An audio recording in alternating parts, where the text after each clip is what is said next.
Hello everyone, welcome to genius online. So ఈ వీడియోలో మనము యూనియన్ బడ్జెట్ 2023 థర్డ్ పార్ట్ చూడబోతున్నాం. మనం ఆల్రెడీ పార్ట్ 1 పార్ట్ 2 రెండు ఉన్నాయి. ఎవరైనా చూడకపోతే పార్ట్ 1 పార్ట్ 2 చూడండి. అండ్ నెక్స్ట్ ఇది లాస్ట్ అండ్ థర్డ్ పార్ట్ అనేది మనం చూడబోతున్నాం ఈ వీడియోలో, రైట్. అలాగే తెలంగాణ టీఎస్పీఎస్సీ రాసే వాళ్ళకి గ్రూప్ 2 గ్రూప్ 3 ఎవరికైతే economy English medium full course కావాలనుకుంటున్నారో రఘుదేపాక జీనియస్ ఆన్లైన్లో మనం ఇంగ్లీష్ కోర్స్ ఫుల్గా లాంచ్ చేయడం జరిగింది. సో 999 రూపీస్కి. సో ఎవ్రీడే 1 అవర్ యాడ్ చేస్తూ ఉంటాం. ఆల్రెడీ యాడ్ అయింది, కొంచెం మిగతావన్నీ కూడా యాడ్ చేస్తుంటాం. ఎందుకంటే అంత అప్డేటెడ్ ఇన్ఫర్మేషన్ కాబట్టి ప్రీ రికార్డెడ్ ఏం చేయలేదు, మీకు ఎవ్రీడే సో యాడ్ అవుతూ ఉంటుంది. కాబట్టి సో ఎవరికైనా ఇంట్రెస్ట్ ఉండి ఆ విధంగా ఎవ్రీడే 1 అవర్ యాడ్ అవుతుంటే చూసుకోవడం ఈజీగా అనిపిస్తే మీరు తీసుకోండి. అంతేగాని మొత్తం ఒకేసారి కోర్సు లేదు అని మమ్మల్ని ఇబ్బంది పెట్టద్దు. సో ఎవరైతే డైలీ 1 అవర్ సో యాడ్ అవుతూనే ఉంటుంది కంటిన్యూగా మీకు. సో అలా ఎవరైనా మీకు కంఫర్టబుల్గా ఉంటే మీరు కోర్స్ తీసుకోండి. రఘుదేపాక జీనియస్ ఆన్లైన్ నుంచి 999 ఇంగ్లీష్ మీడియం మాత్రమే. ఇది ఇంగ్లీష్ మీడియంలోనే ఉంటుంది. నేను తెలుగులో ఎక్స్ప్లెయిన్ చేస్తాను, బట్ కమ్యూనికేషన్ అంతా ఇంగ్లీష్ మీడియం తెలుగులో ఉంటుంది, డాటా అంతా ఇంగ్లీష్లో ఉంటుంది ఇలా. Okay, right. Next one 7 priority areas లోపల మనం ఆల్రెడీ సో 5 అనేది డిస్కస్ చేసాం. 6th ప్రియారిటీ ఏరియా అనేది ఏంటంటే యూత్ పవర్. యూత్కి ఎక్కువ మొత్తంలో ఇంపార్టెన్స్ ఇవ్వడం జరిగింది. భారతదేశంలో ఉన్నటువంటి 65% ఆఫ్ ద పాపులేషన్ యొక్క ఏజ్ కనుక తీసుకుంటే below 35 years of the age ఉంటుంది. సో మనకి యావరేజ్ ఇండియన్ ఏజ్ ఎంత అంటే 29 ఇయర్స్. యావరేజ్ ఒక ఇండియన్ ఏజ్ ఎంత ఉంది ఇప్పుడు ఇండియాలో ఉన్నటువంటి యావరేజ్ ఇండియన్ ఏజ్ ఎంత అంటే 29 ఇయర్స్ ఈజ్ ద యావరేజ్ ఇండియాలో ఉన్నటువంటి ఒక పర్సన్ యొక్క యావరేజ్ ఏజ్ అనేది ఇంత ఉంది. మనకి దీంట్లో మరి యూత్ని ఎంకరేజ్ చేయడానికి కోసం ఏం తీసుకొచ్చారనేది మనం మాట్లాడుకుందాం. యూత్ని ఎంకరేజ్ చేయడానికి కోసం యూత్ని ఎంకరేజ్ చేయడానికి కోసం మనకి ఫస్ట్ అయితే కావాల్సింది ఏంటి? స్కిల్స్ అయిపోయాయి. మనకైతే చదువుకుంటాం, సర్టిఫికేట్ ఉంటుంది, కానీ మనకి ఏముంటుంది? స్కిల్స్ అనేవి ఉండవు. కాబట్టి ఫస్ట్ ప్రియారిటీ ఏరియా కింద ఏం తీసుకొచ్చామంటే మనం స్కిల్స్ తీసుకొచ్చాము. ఆల్రెడీ ఇది ఎప్పటి నుంచో లాంచ్ చేసింది, 2015 నుంచే ఉంది ఈ స్కీమ్. ఏది? ప్రధానమంత్రి కౌశల్ వికాస్ యోజన. కౌశల్ అనే పదం ఉంది కదా ఇక్కడ. కౌశల్ కా మతలబ్ హోతా హై స్కిల్స్. కౌశల్ అంటే ఏంటిది? స్కిల్స్. సో కౌశల్ అంటే స్కిల్స్ అండ్ వికాస్ అంటే ఏంటిది? మనకి డెవలప్మెంట్. సో అంటే ఏంటిది? స్కిల్ డెవలప్మెంట్ అనమాట. స్కిల్ డెవలప్మెంట్ ఎవరి కోసం? యూత్ కోసం. పర్టికులర్గా ఏంటి? మనకి స్కిల్ డెవలప్మెంట్ అనమాట. ప్రధానమంత్రి కౌశల్ వికాస్ యోజన. ఇది ఆల్రెడీ లాంచ్ చేస్తున్నారు ఎవ్రీ ఇయర్. సో ఇప్పుడు నెక్స్ట్ కౌశల్ వికాస్ యోజన 4. సో 4వ ఫేజ్ అన్నమాట. ఇది 4.0 4వ ఫేజ్లో లాంచ్ చేయబోతున్నాం నెక్స్ట్ 3 ఇయర్స్కి. అంటే దాదాపు ఇప్పుడు 2023 నుంచి నెక్స్ట్ 3 ఇయర్స్ కంటే 2023 అండ్ 2024 2025 ఈ 3 సంవత్సరాల పాటు స్కీమ్ అనేది ఏమైతే కొనసాగబోతుంది నెక్స్ట్ 3 ఇయర్స్. నెక్స్ట్ 3 ఇయర్స్ లోపల దాదాపు స్కిల్ ట్రైనింగ్ ఇస్తామని చెప్తున్నారు. అలాగే మనకి 30 ఏమంటారట? Skill India international centres will be set up across the different states అంటున్నారు. అంటే ఇంటర్నేషనల్ స్కిల్స్ నేర్పించడానికి కోసం. ఇండియా స్కిల్స్ కాదు, ఎవరైనా ఫారెన్కి వెళ్ళాలనుకుంటున్నారు అనుకోండి, ఫారెన్కి వెళ్ళి అక్కడ సెటిల్ అవ్వాలనుకుంటున్నారు, ఫారెన్లో చదువుకోవాలనుకుంటున్నారు, వాళ్ళకి ఎలాంటి స్కిల్స్ ఉండాలి? ఇప్పుడు గల్ఫ్ దేశాలకు వెళ్ళాలనుకుంటారు వర్క్ చేయడానికి, ఎలాంటి స్కిల్స్ ఉండాలి? అట్లాంటివన్నీ. ఓకే, సో దానికోసం మనకి 30 స్కిల్ ఇండియా ఇంటర్నేషనల్ సెంటర్స్ని ఎస్టాబ్లిష్మెంట్ చేస్తాం. రాబోయే 3 సంవత్సరాలలో ఇంకా ట్రైనింగ్ ఇస్తాం. అలాగే రాబోయే ఇప్పుడు నెక్స్ట్ అప్కమింగ్ టెక్నాలజీస్ లోపల కూడా ట్రైనింగ్ ఇస్తామని గవర్నమెంట్ చెప్తుంది. అప్కమింగ్ టెక్నాలజీ అంటే కోడింగ్ కానీ, ఆర్టిఫిషియల్ ఇంటెలిజెన్స్ కానీ, రోబోటిక్స్ కానీ, మెకాట్రానిక్స్ కానీ, ఇంటర్నెట్ ఆఫ్ ద థింగ్స్ కానీ, డ్రోన్స్ కానీ, సాఫ్ట్ స్కిల్స్ కానీ, ఇట్లాంటివన్నీ కూడా ఇప్పుడు అప్కమింగ్ టెక్నాలజీస్ కాబట్టి, అప్కమింగ్ ఫీల్డ్ కాబట్టి వీటిలలో కూడా మేము ట్రైనింగ్ ఇస్తామని చెప్తూ ఉంది. ఓకేనా, రైట్. నెక్స్ట్ వచ్చేసి skill India digital platform. Same ఇంతకుముందు చెప్పిన స్కిల్ ఇండియాకి సంబంధించిన డిజిటల్ ప్లాట్ఫామ్ అంటే ఆన్లైన్కి సంబంధించి. So the digital ecosystem for the skilling will be further expanded with the unified skilling digital platform. ఏదైతే ఆన్లైన్లో స్కిల్ ట్రైనింగ్ ఇవ్వడానికి కోసం మనం ఒక యూనిఫైడ్ డిజిటల్ ప్లాట్ఫామ్ని తీసుకొస్తామని చెప్తుంది. Launch of unified skill India digital platform అంటే అన్ని స్కిల్స్ కలిపి ఒక ట్రైనింగ్ ఇవ్వడానికి కోసం ఆన్లైన్లో ఒక స్కిల్ ఇండియా డిజిటల్ ప్లాట్ఫామ్ని తీసుకొస్తామని చెప్తుంది. సో దీని ద్వారా ఏమేమి చేస్తారట అంటే enabling the demand based formal skills. మార్కెట్లో ఏ జాబ్లకు డిమాండ్ ఉందో అలాంటి డిమాండ్ ఉన్న జాబ్స్ యొక్క కోర్సుని మనకి ఆఫర్ చేస్తారు. దేని ద్వారా? ఈ స్కిల్ ఇండియా డిజిటల్ ప్లాట్ఫామ్ ద్వారా. నెక్స్ట్ ఏమంటారు? Linking the employees with the micro small medium enterprises. ఏవైతే చిన్న మైక్రో స్మాల్ మీడియం ఎంటర్ప్రైజెస్ ఉన్నాయో వాటికి ఈ కావాల్సినటువంటి ఎంప్లాయీస్ ఎవరైతే కావాలో అలాంటి వాటిలో ట్రైనింగ్ ఇస్తుందంట. And next facilitating the access to the entrepreneur schemes. ఒకవేళ స్కిల్ ట్రైనింగ్ నేర్చుకున్న తర్వాత నువ్వేమైనా సరే జాబ్ పెట్టుకోవాలనుకుంటే అలాంటి ఫెసిలిటీస్ కూడా ఈ ప్లాట్ఫామ్లో, ఈ డిజిటల్ ఆన్లైన్ ప్లాట్ఫామ్లో అవైలబిలిటీ ఉంటాయి. అలాంటి ఒక ప్లాట్ఫామ్ని మేము తీసుకొస్తామని చెప్పి గవర్నమెంట్ చెప్తుంది. అలాంటి ప్లాట్ఫామ్ పేరు ఏంటిది? Skill India digital platform. దాని పేరు ఏంటిది? స్కిల్ ఇండియా డిజిటల్ ప్లాట్ఫామ్ అనేది ఒక దాన్ని తీసుకొస్తామని చెప్తూ ఉంది. నెక్స్ట్ అలాగే ఇక్కడ నెక్స్ట్ ఇంకేముంది, నేషనల్ అప్రెంటిస్షిప్ స్కాలర్షిప్ అని ఉంది ఇక్కడ, నేషనల్ అప్రెంటిస్షిప్ ప్రమోషన్ స్కీమ్ అని చెప్పేసింది. సో దాదాపు 47 లక్షల మంది యూత్ అనే వాళ్ళు మనకి 47 లక్షల మంది యూత్ని రాబోయే 3 సంవత్సరాలలో వాళ్ళకి సంబంధించి సపరేట్గా మనకి ఒక స్కీమ్ లాంచ్ చేస్తుందంట గవర్నమెంట్ అనేది. ఆ స్కీమ్ అనేది దాదాపు 47 లక్షల మందిని కవర్ చేస్తుందంట రాబోయే ఎన్ని సంవత్సరాలలో, 3 సంవత్సరాలలో వాళ్ళకి వాళ్ళ అకౌంట్లోకి కొన్ని డబ్బులు ఇస్తారంట. ఆ డబ్బుల ద్వారా వాళ్ళు స్కిల్ ట్రైనింగ్ నేర్చుకోవడము, ఇండస్ట్రియల్ ట్రైనింగ్ నేర్చుకోవడము ఏదో ఒకటి చేయొచ్చు మనకి. దానికోసం అనేది నేషనల్ అప్రెంటిస్షిప్ ప్రమోషన్ స్కీమ్ని కూడా లాంచ్ చేయబోతున్నట్టు గవర్నమెంట్ అనేది మనకి ఈ బడ్జెట్లో చెప్పడం జరిగింది. నెక్స్ట్ టూరిజం అంటే చాలా మందిని మనం అట్రాక్ట్ చేయాలి. ఒక ప్రాంతంలో ఉన్న వాళ్ళని ఏం చేయాలి, మనకి అట్రాక్ట్ చేస్తే ఎక్కువ మొత్తం మంది మనకి అట్రాక్ట్ అయిపోయి మన దగ్గర ఉన్నటువంటి టూరిజంని తీసుకుంటారు. మనకి రైల్వే స్టేషన్లో అవుతుంటారు కదా, వాడు అమ్ముతుంటాడు పల్లి బటాన్. సో అట్లాగే వాడిని వాయిస్లో మాడ్యులేషన్ చూసి మనం వాడి వైపుకి అట్రాక్ట్ అవుతాం జనరల్గా. సో అట్లానే ఇక్కడ కూడా ఏంటిదంటే మళ్ళీ మనకి ఈ టూరిజం ఉన్నప్పుడు టూరిజాన్ని ఎంకరేజ్ చేయాలంటే సో వచ్చే వాళ్ళని మనం ఏం చేయాలి, అట్రాక్ట్ చేసేటట్టు మనం ప్రమోషన్స్ అవన్నీ చేయాలి. అందుకే యూత్కి ఆ పవర్ ఉందని చెప్పేసి యూత్ని ఎక్కువ మొత్తంలో కూడా మనం ఎంకరేజ్ చేయాలి టూరిజం వైపుకి, ఎక్కువ మొత్తంలో ఎంప్లాయ్మెంట్ జనరేషన్ సెక్టార్ టూరిజం అని చెప్పేసి. సో ఇలా ఈ పేరుతోటి ఇది దేకో అప్నా దేశ్ ఇనిషియేటివ్ పేరుతోటి ఒక ప్రోగ్రామ్ని లాంచ్ చేసి ఆ ప్రోగ్రామ్ ద్వారా స్కిల్ ట్రైనింగ్ ఇస్తారంట. ఏ స్కిల్ ట్రైనింగ్ చూడండి ఇక్కడ, సెక్టార్ స్పెసిఫిక్ స్కిల్ ట్రైనింగ్ అన్నాడు. ఏ సెక్టార్ స్పెసిఫిక్, టూరిజం ఓరియంటెడ్ మనకి స్కీమ్స్ని ఇస్తామని చెప్తున్నారు. టూరిజం ఓరియంటెడ్ స్కీమ్స్ ఇచ్చేసి మీరందరూ కూడా భారతదేశాన్ని చూడండి తనివి తీరా అని చెప్పేసి దేకో అప్నా దేశ్ ఇనిషియేటివ్ పేరుతోటి స్పెషల్గా యూత్ వాళ్ళకి మనకి స్కిల్ ట్రైనింగ్ ఇవ్వడం అనేది జరుగుతుందని చెప్పేసి మనకి బడ్జెట్లో చెప్పడం జరిగింది. అంటే ఇవన్నీ కూడా ఎవరి కోసం, యూత్ కోసం, యూత్ని ఎంకరేజ్ చేయడానికి కోసం. నెక్స్ట్ వన్, సో అలానే యూనిటీ మాల్, దీని ద్వారా కూడా ఎంప్లాయ్మెంట్ జనరేట్ అవుతుంది. యూనిటీ మాల్ అంటే ఏంటి, యూనిటీ అంటే అన్ని ఒకటే దగ్గర దొరకాలి కదా. So unity mall, central government ఏం చెప్పిందంటే ప్రతి రాష్ట్ర ప్రభుత్వం అనేది వాళ్ళ రాష్ట్రాలలో ఒక యూనిటీ మాల్ని ఎస్టాబ్లిష్మెంట్ చేయాలంటే సూపర్ మార్కెట్ని ఎస్టాబ్లిష్మెంట్ చేయాలన్నమాట. సింపుల్గా చెప్పాలంటే యూనిటీ మాల్ని ఎస్టాబ్లిష్మెంట్ చేయాలి. ఆ యూనిటీ మాల్ అనేది స్టేట్ క్యాపిటల్ సిటీలన్నా ఉండాలి, లేదంటే ఏదైనా ప్రామినెంట్ టూరిజం సెంటర్, పెద్ద టూరిజం సెంటర్లన్నా ఉండాలి, లేదా ఏదైనా ఒక పెద్ద ఫినాన్షియల్ క్యాపిటల్ సిటీలన్నా ఎక్కడైనా ఉండాలి. అక్కడ ఉంటూ ఏం చేయాలంటే అక్కడ ఆ రాష్ట్రంలో ఉండేటువంటి జాగ్రఫిక్ ఇండికేటర్ ప్రొడక్ట్స్ కానీ, హ్యాండీక్రాఫ్ట్ ప్రొడక్ట్స్ కానీ అలాంటి ప్రొడక్ట్స్ని ఏం చేయాలి అక్కడ మనం అమ్మాలన్నమాట. అలా యూనిటీ మాల్ పేరుతోటి ప్రతి రాష్ట్రం అనేది ఒక యూనిటీ మాల్స్ని ఎస్టాబ్లిష్మెంట్ చేయాలి. ఆ రాష్ట్రంలో దొరికేటువంటి ప్రసిద్ధమైనటువంటి ప్రొడక్ట్స్ ఏవైతే ఉన్నాయో, పాపులర్ ప్రొడక్ట్స్ ఏవైతే ఉన్నాయో ఆ పాపులర్ ప్రొడక్ట్స్ని ఈ యూనిటీ మాల్లో పెట్టి అమ్మాలని చెప్పేసి యూనిటీ మాల్స్ని కూడా ఎస్టాబ్లిష్మెంట్ చేయమని చెప్తున్నారు. స్టేట్ క్యాపిటల్ సిటీలన్నా పెట్టచ్చు, లేదంటే ఇప్పుడు తిరుపతి ఉంది, తిరుపతిలో ఎక్కువ మంది టూరిస్టులు వస్తారు కాబట్టి అలాంటి ప్లేస్లో పెట్టచ్చు, లేదు అంటే క్యాపిటల్ సిటీలో పెట్టుకోవచ్చు, లేదంటే ఎక్కువ మొత్తంలో బిజినెస్ మెన్లు తిరిగేది ఏముంటుంది, ఫినాన్షియల్ సిటీస్ ఉంటాయి కదా, బిజినెస్ మెన్స్ చచ్చిపోయేది. సో అలాంటి సిటీస్లలో కూడా పెట్టుకోవచ్చు. సో ఎక్కడైనా పెట్టండి, కానీ ఒక యూనిటీ మాల్ని ప్రతి రాష్ట్ర ప్రభుత్వం ఎస్టాబ్లిష్మెంట్ చేయాలి. అక్కడ ఆ జిల్లాలో ఉన్నటువంటి ప్రొడక్ట్స్ కానీ, ఆ రాష్ట్రంలో ప్రొడ్యూస్ అయ్యే ప్రత్యేకమైన ప్రొడక్ట్స్ కానీ ఏమైనా ఉంటే, సో GI ట్యాగ్ ఉన్న ప్రొడక్ట్స్ కానీ, హ్యాండీక్రాఫ్ట్స్ కానీ, ఆర్టిసాన్ ప్రొడక్ట్స్ కానీ ఏమైనా ఉంటే అమ్ముకోవడానికి కోసం సో ఇవి మనకి ఎస్టాబ్లిష్మెంట్ చేయాలని చెప్తుంది. ఆల్రెడీ తెలంగాణ ప్రాంతంలో ఏముంది మనకి ఇలా మన హ్యాండీక్రాఫ్ట్స్ అమ్ముకోవడానికి గోల్కొండ అనేది ఉందా లేదా. సో గోల్కొండ అనేది మన ఇక్కడ తెలంగాణ యొక్క ఏంటిది ఎంపోరియం పేరు, handicrafts emporium. Telangana government run చేస్తున్నటువంటి మన తెలంగాణ రాష్ట్ర ప్రభుత్వం యొక్క హ్యాండీక్రాఫ్ట్స్ ఎంపోరియం పేరు ఏంటిదమ్మా, గోల్కొండ. ఏ పేరుతోటి, గోల్కొండ బ్రాండ్ తోటి మన యొక్క ప్రొడక్ట్స్ని అమ్ముతున్నాం మనం. Next priority area 7. Next priority 6లో కనుక చూసుకుంటే ఒకసారి రివైజ్ చేసుకుంటే ఏంటి, ఇది skills. Okay, so Kaushal Vikas Yojana ఒకటైతే, నెక్స్ట్ వచ్చేసి skill India digital platform launch చేస్తామని చెప్తున్నారు. నెక్స్ట్ టూరిజం పేరులో దేకో అప్నా దేశ్ పేరుతో ఇనిషియేటివ్ చేసేసి స్కిల్ ట్రైనింగ్ ఇస్తామని చెప్తున్నారు. అండ్ దాంతోపాటు నెక్స్ట్ యూనిటీ మాల్ని కూడా ఎస్టాబ్లిష్మెంట్ చేయాలి ప్రతి క్యాపిటల్ సిటీలో అని చెప్పేసి. ఇవన్నీ కూడా దేనికోసం, యూత్లో ఎంప్లాయ్మెంట్ని క్రియేట్ చేయడానికి కోసం, యూత్కి ఎంప్లాయ్మెంట్ని క్రియేట్ చేయడానికి కోసం మనకి సో ఇవన్నీ తీసుకురావడం జరిగింది. ఓకేనా, that is the Pradhan Mantri so Kaushal Vikas Yojana will be launched and measure to boost the tourism sector.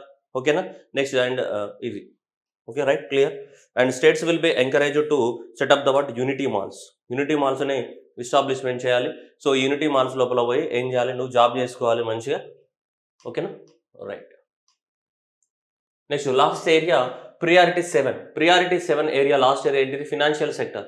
So financial సెక్టర్లో మనకి ఇంపార్టెంట్ స్కీమ్స్ ఇవి ఎగ్జామ్లో రావడానికి ఛాన్స్ ఉంది, ఇది గ్యారంటీగా రావడానికి ఛాన్స్ ఉంది, 100% స్కీమ్ రావడానికి ఛాన్సెస్ ఉన్నాయి. ఏది, మహిళా సమ్మాన్ అండ్ సేవింగ్ సర్టిఫికేట్ అని, లేదంటే మహిళా సమ్మాన్ బచత్ పత్ర అని కూడా అంటారు దీన్ని. ఏమంటారు దీన్ని, సో ఇలా కూడా రాసుకోవచ్చు దీన్ని, మహిళా సమ్మాన్ బచత్ పత్ర.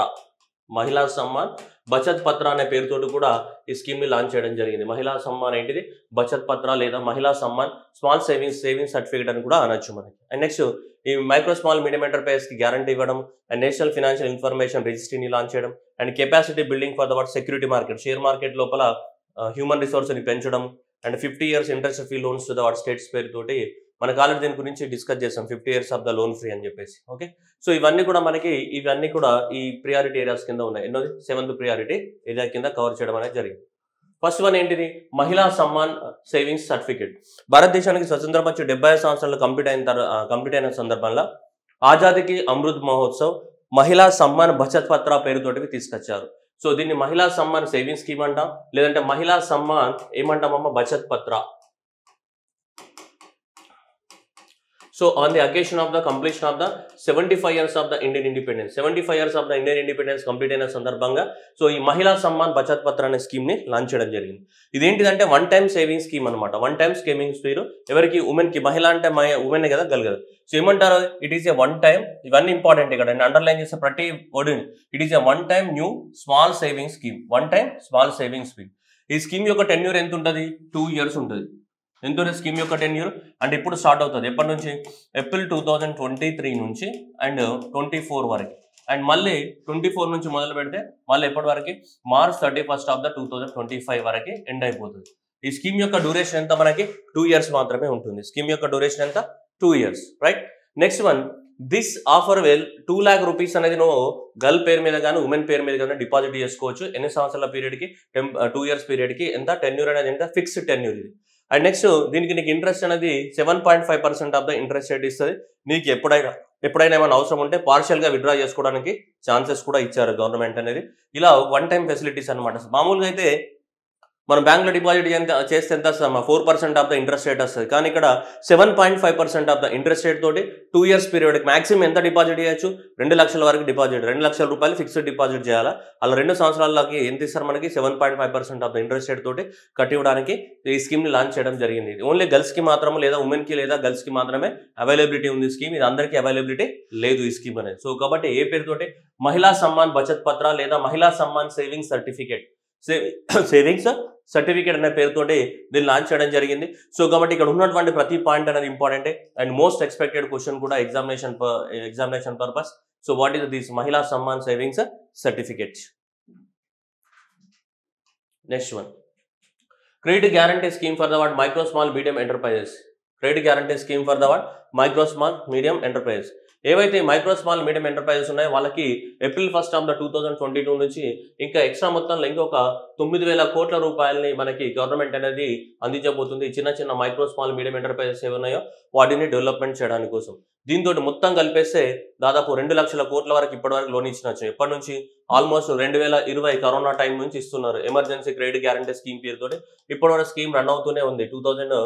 2023 March 31st వరకు ఇంకా రన్ అవుతూనే ఉంటుంది ఆ స్కీమ్ అనేది. దాదాపు ఇప్పటి వరకు ఇవి కాకుండా ప్లస్ ఇంకా 9,000 కోట్లు అనేది మనకి దీంట్లో ఇంజెక్ట్ చేస్తారంట. మొత్తం ఇప్పటి వరకు ఈ 9,000 కోట్లను కలుపుకుంటే 2 లక్షల కోట్ల లోన్స్ ఇచ్చినట్టు మనం. అంటే కరోనా టైం నుంచి మొదలు పెడితే ఇప్పటి వరకు దాదాపు 2 లక్షల కోట్ల లోన్స్ మనము జస్ట్ మైక్రో స్మాల్ మీడియం ఎంటర్ప్రైజెస్కి సపోర్ట్ చేయడానికి కోసం ఇచ్చినట్టు అవుతుంది. దానికోసం ఇంకా ఎక్స్ట్రాగా ఇంకా 9,000 కోట్లని ఈ ఏప్రిల్ 2023 సంవత్సరం కానీ ఇస్తామని చెప్పేసి చెప్తుంది. టోటల్గా అవన్నీ కలుపుకుంటే ఇప్పటివరకు ఎంత, 2 లక్షల కోట్లు అవుతున్నాయంట. This will enable the un additional collateral guarantee credit of the what 2 lakh crores.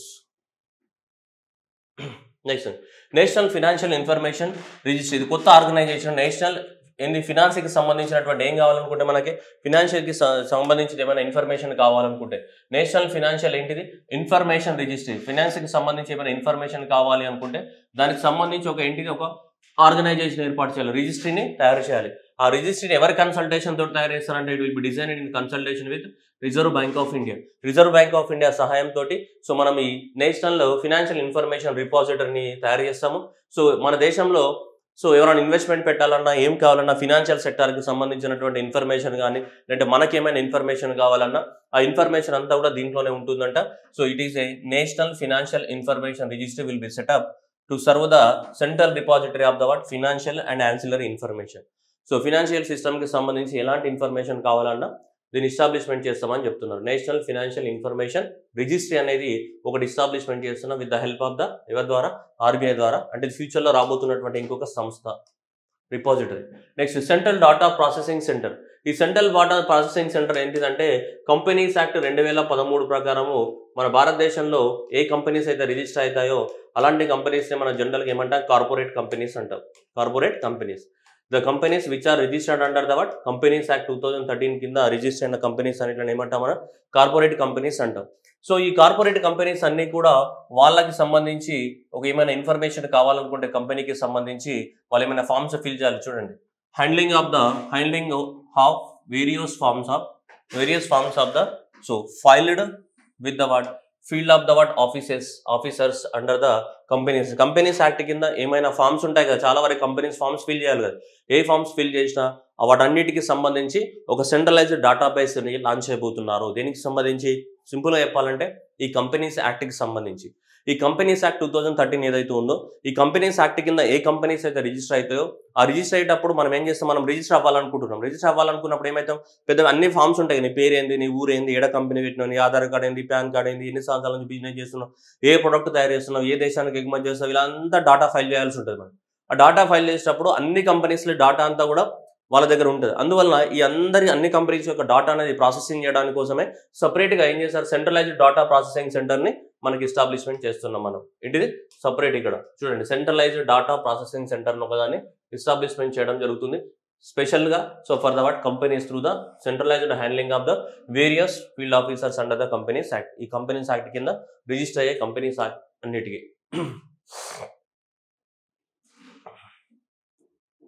Next gift city, Gujarat international financial technology city అనమాట. ఇది Gujarat international financial technology city, అది international financial service centre. International financial service centre ఇది మనకి గుజరాత్లోని గాంధీనగర్లో ఉంది. ఇది gift city అనేది.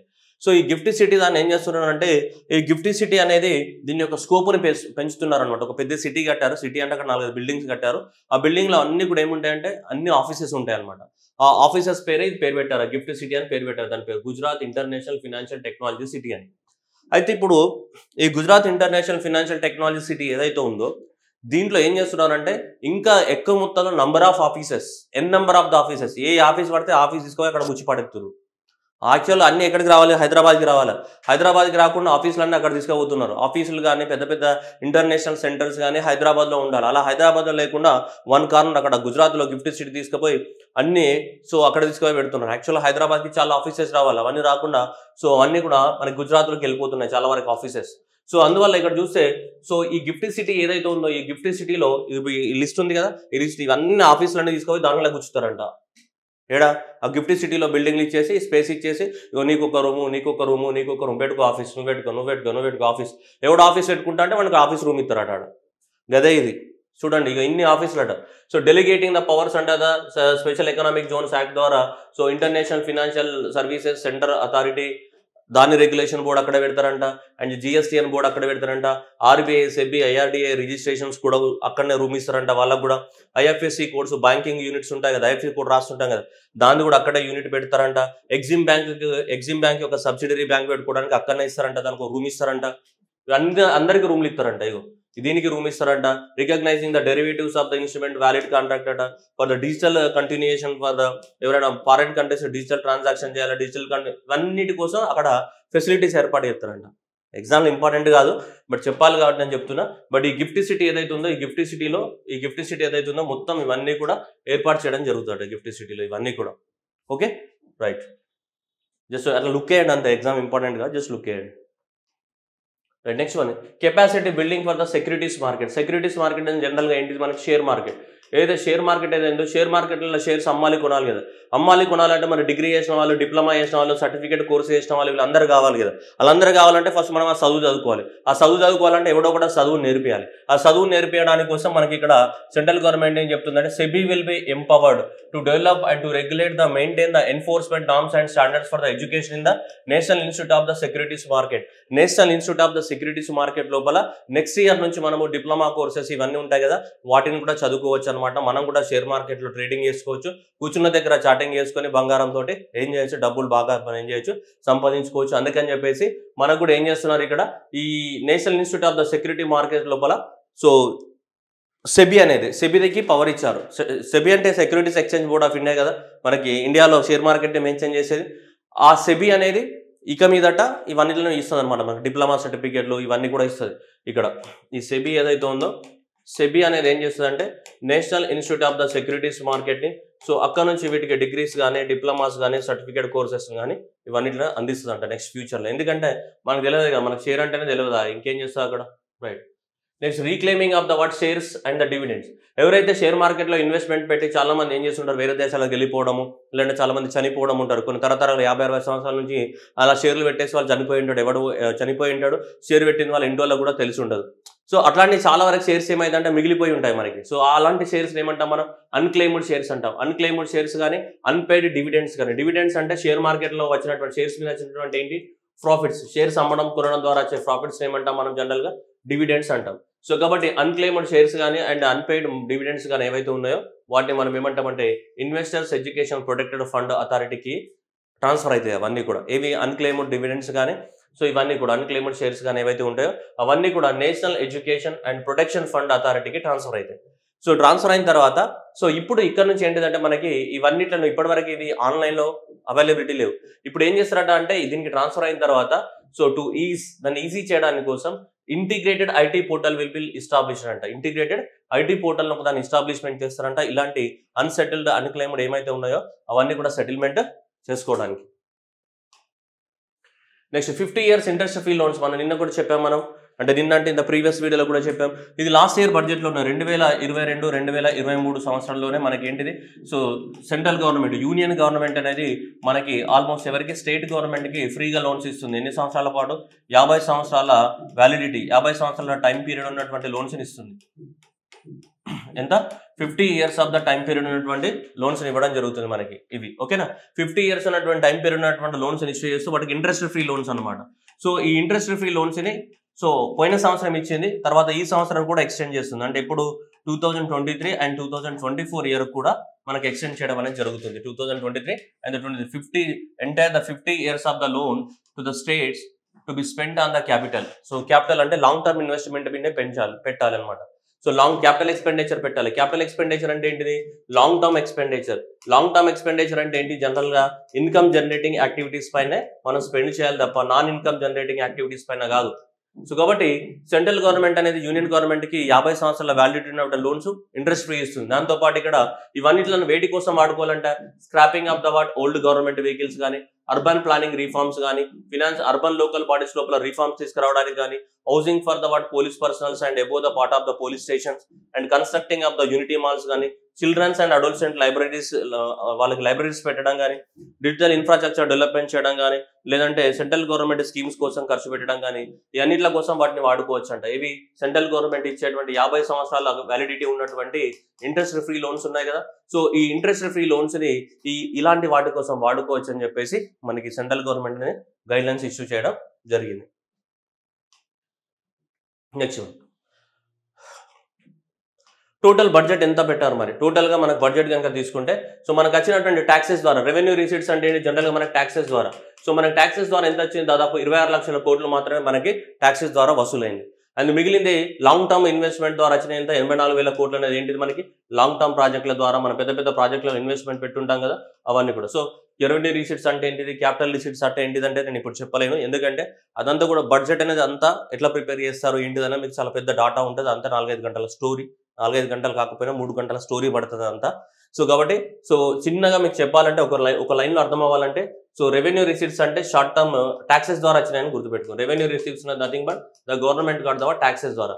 ఇవి దేని ద్వారా వచ్చేటి, లాంగ్ టర్మ్ ప్రాజెక్టుల ద్వారా వచ్చేటి అనమాట. ఇక్కడ పెద్ద పెద్ద ఇన్వెస్ట్మెంట్ పెట్టుంటాయి కదా, ఇన్వెస్ట్మెంట్ మీద నీకు ఇన్కమ్ జనరేట్ అవుతుంటుంది కదా, అలాంటివి అనమాట. సో అలాంటి వాటి ద్వారా ఇక్కడ ట్యాక్సెస్ ద్వారా వచ్చిన ఇంత అండ్ లాంగ్ టర్మ్ ప్రాజెక్టుల ద్వారా వచ్చిన ఇంత, మొత్తం మనకు వచ్చిన రెవెన్యూ ఎంత 27,16,281 కోట్లు మాత్రమే మనకు వచ్చింది. ఇది మనకి పోయిన సంవత్సరం జనరేట్ అయిన ఇన్కమ్ అనమాట. సో ఇప్పుడు ఇన్కమ్ ద్వారా ఏం చేయాలి, బడ్జెట్ ని తయారు చేయాలి. ఇది వచ్చిన ఇన్కమ్. మరి బడ్జెట్ ఎంత తయారు చేసాం? దీని కింద రెవెన్యూ ఎక్స్పెండిచర్ ఎంత పెట్టబోతున్నాం? 35 లక్షల కోట్ల revenue expenditure. Long term expenditure ఎంత పెట్టబోతున్నాం? 10 లక్షల కోట్ల లాంగ్ టర్మ్ ఎక్స్పెండిచర్ పెట్టబోతున్నాం. మొత్తం ఎక్స్పెండిచర్ ఎంత పెట్టబోతున్నాం ఈ బడ్జెట్ లో? మనకు తెలుసు కదా, 45 లక్షల కోట్ల బడ్జెట్ అని ఫస్ట్ లో చెప్పాం మనం. మరి మనకున్న రెవెన్యూ ఎంత? 25 లక్షల కోట్లే మనకు వచ్చింది. కానీ మనం పెట్టబోయే ఖర్చు ఎంత? 45 లక్షల కోట్లు. అంటే మిగిలిందంతా ఏంటిది? ఈ రెండిట్లో మనం ఏదైతే ఏదైతే ఉందో మిగిలిందంతా దేనిపైన డిపెండ్ అవుతావు? Just you need to depends upon our borrowings పైన డిపెండ్ అవుతాం, అప్పుల పైన డిపెండ్ అవుతాం మనం జనరల్ గా. సో కాబట్టి ఇక్కడ 25 లక్షలు అనేది మనకు వచ్చిన ఇన్కమ్ అయితే మనం ఎక్స్పెండిచర్ పెట్టేది ఎంత? 45 లక్షల కోట్లు బడ్జెట్. సో కాబట్టి రిమైనింగ్ అంతా కూడా ఏంటిది? మనకి ఇన్వెస్ట్మెంటే. సో సారీ, బారోయింగ్స్ అనమాట. సో కాబట్టి ఇక్కడ మనం ఇది గుర్తుపెట్టుకోవాలా, రెవెన్యూ ఎక్స్పెండిచర్ 35 లక్షల కోట్లు, 10 లక్షల కోట్లు ఏంటిది? Capital expenditure. So short term expenditure ఎంత? 35 లక్షల కోట్లు. లాంగ్ టర్మ్ ఎక్స్పెండిచర్ ఎంత? 10 లక్షల కోట్లు. మొత్తం ఎక్స్పెండిచర్ ఎంత? 45 లక్షల కోట్లు. మనకు వచ్చిన రెవెన్యూ ఎంత? 25 లక్షల కోట్లు. మిగిలిందంతా ఏంటిది? Borrowings dependent. మిగతాదంతా బారోయింగ్స్ డిపెండెంటే మనకి.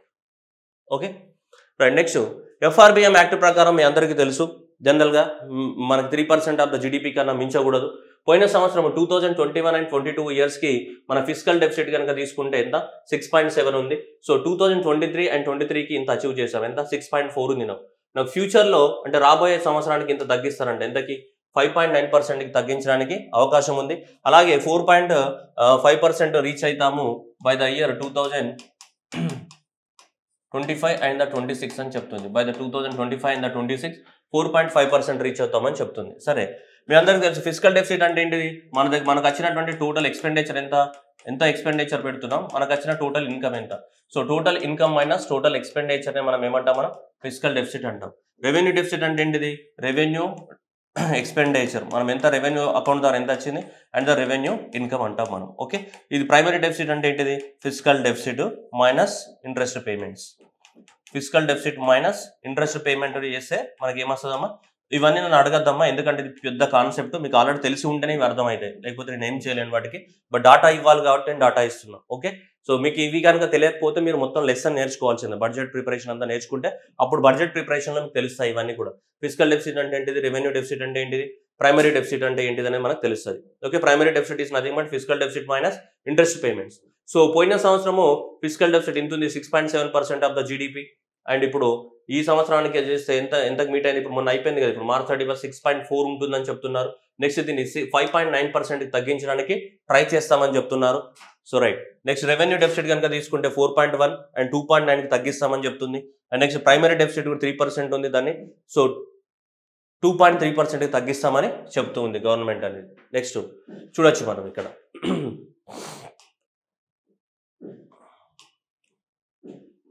రెవెన్యూ డెఫిసిట్ 8 లక్షల కోట్లు, which is 2.9% of the GDP.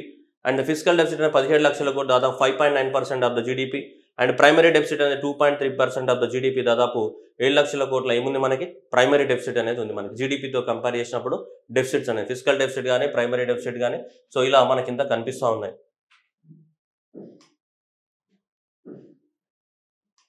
Next one,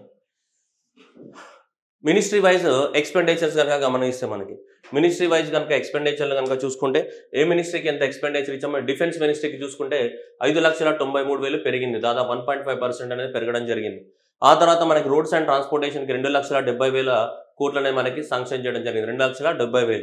ఆ తర్వాత రైల్వేస్ కానీ and food and public distribution 2,41,000, food and డిస్ట్రిబ్యూషన్కి 2 లక్షల కోట్లు. నెక్స్ట్ హోమ్ అఫైర్స్కి 1,96,000. నెక్స్ట్ కెమికల్ ఫెర్టిలైజర్స్కి 1,78,000. నెక్స్ట్ రూరల్ డెవలప్మెంట్కి 1,59,000. అగ్రికల్చర్కి ఎంత?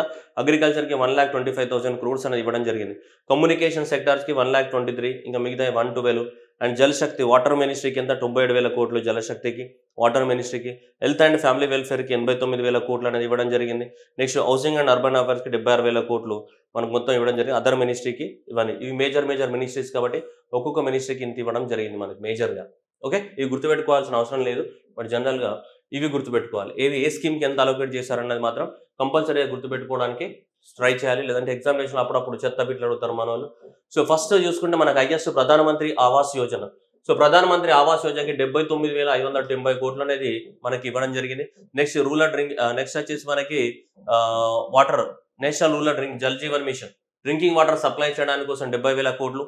అండ్ నెక్స్ట్ ఏంటిది మనకి పిఎం కిసాన్, రైతులకి 6,000 రూపాయలు ఇస్తారు కదా అకౌంట్లో, దానికి 60,000 కోట్లు. ఆ తర్వాత ఎంజీ నరేగాకి 60,000 కోట్లు.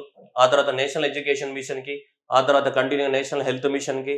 సో ఇలా ఇవన్నీ సో అలొకేట్ చేయడం జరిగింది, మీరు చూసుకోండి. నెక్స్ట్ ప్రధానమంత్రి గ్రామ సడక్ యోజన, రోడ్లు వేయడానికి కోసం 19,000 కోట్లు. ఓకే, ఇది ఇంపార్టెంట్. నెక్స్ట్ ఓకేనా, అంగన్వాడీ కేంద్రాస్ కోసం ఎంత, 20,000 కోట్లు అంగన్వాడీ కేంద్రాస్కి. ఇవి అయితే మంచి ఇంపార్టెంట్, ఈ 4 అయితే ఇంపార్టెంట్. ఎంజీ నరేగా ప్రతిసారి అడుగుతుంటాడు, ఎంజీ నరేగా ఎన్నో ప్లేస్లో ఉంది, 4వ ప్లేస్లో 60,000 కోట్లు తగ్గించారు ఈసారి. 60,000 కోట్లు ఎంజీ నరేగాకి, వెరీ వెరీ ఇంపార్టెంట్ క్వశ్చన్స్ ఇది. ఓకే, నేషనల్ ఎడ్యుకేషన్ మిషన్కి 38,000 కోట్లు, నేషనల్ హెల్త్ మిషన్కి 36,000 కోట్లు, అండ్ నేషనల్ ఇంట్రెస్ట్ సబ్వెన్షన్స్కి ఇవన్నిటికి ఇంట్రెస్ట్ ఇస్తుంటే దానికి 23,000 కోట్లు ఇలా ఇవ్వడం జరిగింది మనకి. స్వచ్ఛ భారత్ మిషన్కి 12,000 కోట్లు, స్వచ్ఛ భారత్ మిషన్కి 12,000 కోట్లు. ప్రధానమంత్రి ఫసల్ బీమా యోజన క్రాప్ ఇన్సూరెన్స్ కోసం 13,000 కోట్లను కేటాయించడం జరిగింది. మనకి సెల్ఫ్ హెల్ప్ గ్రూప్స్, స్వయం సహాయక సంఘాలు ఉంటాయి కదా, వీటిని నేషనల్ లైవ్లీవుడ్ మిషన్ అంటాం. స్వయం సహాయక సంఘాలు, దానికి 14,000 కోట్లు కేటాయించడం అనేది జరిగింది మనకి. సో మేజర్ గుర్తుపెట్టుకోండి, ఇవైతే రట్టా మారన. సో ఇవి గుర్తుపెట్టుకోవాలి అప్పుడప్పుడు, ఖచ్చితంగా ఇలా గుర్తుపెట్టుకోవాల్సింది Pradhan Mantri Awas Yojana, Jal Jeevan mission, PM Kisan, MG NREGA, anganwadis, Pradhan Mantri Gram Sadak Yojana, and next వచ్చేసి ప్రధానమంత్రి ఫసల్ బీమా యోజన. ఇది అండ్ ఇవి ఖచ్చితంగా గుర్తుపెట్టుకోవాల్సిన, ఎగ్జామ్ పర్పస్లో ఖచ్చితంగా గుర్తుపెట్టుకోవాలి ఏ స్కీమ్కి ఎంత అలొకేట్ చేశారని. ఓకేనా, right. Next one subsidies. So subsidies కనుక చూసుకుంటే ఇలా ఉంది మనకి సబ్సిడీస్. సో ఎక్కువ మొత్తంలో మనకి ఫుడ్ సబ్సిడీ అంటే మనకి రూపాయి కిలో బియ్యం ఇవి ఇస్తుంటారు కదా, సెంట్రల్ గవర్నమెంట్ అంటే 3 రూపాయలకి ఇస్తే మన రాష్ట్ర ప్రభుత్వాలు దాన్ని తగ్గించాయి, ఇంతకీ రూపాయికి తగ్గించేసి వాళ్ళు 2 రూపాయలు భరించుకుంటుంది, ఎవరు, state government. But central government మాత్రం 3 రూపాయలకి ఇస్తుంది ఫుడ్ సబ్సిడీ. ఫెర్టిలైజర్ సబ్సిడీ అంటే ఇండియాలో యూరియా మాత్రమే ఉంది subsidy. LPG cylinder, petroleum subsidy అంటే ఎల్పిజి. అదర్ సబ్సిడీ అంటే స్కాలర్షిప్లు అవి ఉంటాయి కదా, వాటికి సంబంధించి మన సబ్సిడీస్ చేయడానికి కోసం 1,97,000 కోట్లనే జస్ట్ ఫుడ్ సబ్సిడీకి వెళ్తే, 1,75,000 కోట్లనే మనకి ఫెర్టిలైజర్ యూరియా సబ్సిడీ ఇవ్వడానికి, ఫార్మర్స్కి ఏంటిది యూరియా సబ్సిడీ ఇవ్వడానికి. ఎల్పిజి రిటర్న్స్ పైన 2,000 కోట్లు. నెక్స్ట్ చిన్నపిల్లలు చదువుకోవడానికి వాళ్ళకి వీళ్ళకి మొత్తం 28,000 కోట్లు. సో మొత్తానికి కలిస్తే 4 లక్షల కోట్లు అనేవి, 4 lakh crores అనేది మనం స్పెండ్ చేస్తున్నాం వేటిపైన, ఓన్లీ సబ్సిడీస్ పైన 4 లక్షల కోట్లు. సో మనం గవర్నమెంట్ ఆఫ్ ఇండియానే కేటాయించింది దేనికి, ఓన్లీ వెల్ఫేర్ పాలసీస్ కోసం. దేనికోసం, వెల్ఫేర్ పాలసీస్, జనాలకి ఇవన్నీ ఇవ్వడానికి కోసం, వెల్ఫేర్ పాలసీస్ కోసం మనకి 4 లక్షల కోట్లను కేటాయించడం అనేది జరిగింది. సో ఇవి కూడా గుర్తుపెట్టుకోవాలా. సో ఇది అండ్ ఇది గుర్తుపెట్టుకోవాలా, సబ్సిడీస్ అనేది ఖచ్చితంగా గుర్తుపెట్టుకోవాలా. సో ఇది పోయిన సంవత్సరం 5,62,200 ఉంటే ఈసారి 4 లక్షల రూపాయలనే 4 లక్షల కోట్లనే కేటాయించడం జరిగింది. దీనికి సంబంధించి ఇవి ఏవైతే సబ్సిడీస్ ఉన్నాయో ఈ సబ్సిడీస్కి సంబంధించి క్లియర్ కదా. సో ఇవి మనం గుర్తుపెట్టుకోవాలి. ఓకేనా, రైట్, క్లియర్. ఇది అంతా కూడా బడ్జెట్కి సంబంధించిన మొత్తం మనకి డాటా అనమాట. ట్యాక్స్ ప్రపోజల్స్ అవి ఇవి ఎగ్జామ్లో పెద్ద ఇంపార్టెంట్ కాదు, వాటికి రూల్ లేదు. సో వీటిని ఎక్కువ మొత్తంలో గుర్తుపెట్టుకోవాలి. ఈ ఫిజికల్ డెఫిసిట్, రెవెన్యూ డెఫిసిట్ అర్థం కాని వాళ్ళు ఉంటే కాన్సెప్ట్ని నేర్చుకోవాలి. ఫిజికల్ డెఫిసిట్ అంటే ఏంటి, రెవెన్యూ డెఫిసిట్ అంటే ఏంటిది, ఎట్లా క్యాలిక్యులేట్ చేస్తారు, ఆ కాన్సెప్ట్లన్నీ నేర్చుకోండి. Okay, right. సో ఇది బడ్జెట్కి సంబంధించి టోటల్గా మనం మాట్లాడుకున్నాం. రైట్. సో ఎవరికైనా సరే గ్రూప్ 2 కానీ గ్రూప్ 3 కానీ ఇంగ్లీష్ మీడియం ఎకానమిక్ కోర్స్ కావాలనుకుంటే రఘుదేపాక జీనియస్ ఆన్లైన్ యాప్ను డౌన్లోడ్ చేసుకుని మీకు డిస్క్రిప్షన్లో లింక్ కూడా ఉంటుంది. సో దాంట్లో మీకు ఇది అవైలబిలిటీ ఉంటుంది. And in the same way so దీనికి సంబంధించిన పీడిఎఫ్ కూడా మీకు యాప్లో అవైలబిలిటీ ఉంటుంది, మీరు యాప్లో చూసుకోవచ్చు ఈ బడ్జెట్ని. ఈ బడ్జెట్ పీడిఎఫ్ ఎవరికైనా కావాలనుకుంటే సో రఘుదేపాక జీనియస్ ఆన్లైన్ యాప్లో సో మనకు పీడిఎఫ్ అనేది పెడతానని సంబంధించిన మొత్తం పీడిఎఫ్ అవైలబిలిటీ ఉంటుంది. And thank you everyone and all the best and the జై హింద్ అండ్ జై భారత్.